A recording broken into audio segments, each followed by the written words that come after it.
OMG, AJ Raval nagwala sa galit nang magkabalikan sina Kylie Padilla at Aljur Abrenica. Isang nakakagulat na balita ang umikot sa showbiz industry. Nagwala sa galit si AJ Raval matapos na malaman ang pagkakabalikan ni Kylie Padilla at Aljur Abrenica. Ayon sa mga ulat, nagkaroon ng matinding emosyon si AJ na nagresulta sa kanyang pag-express ng galit sa social media. Ang balitang ito ay tila hindi makapaniwala si AJ, sabi ng isang source.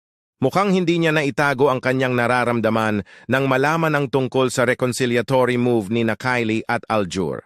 Sa kanyang social media posts, ipinakita ni AJ ang kanyang pagkadismaya at frustration. Hindi ko na alam kung anong nangyayari. Parang hindi ko na kayang tiisin ang ganitong sitwasyon, pahayag ni AJ sa kanyang mga followers.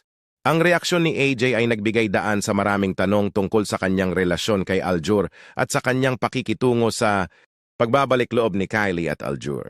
Maraming tagahanga ang nagbigay ng kanilang opinyon sa issue na nagkaroon ng iba't ibang reaksyon mula sa suporta hanggang sa pagkabahala.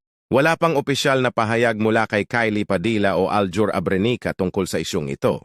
Ang publiko ay patuloy na nag-aabang ng karagdagang detalye upang makakuha ng mas malinaw na larawan ng sitwasyon.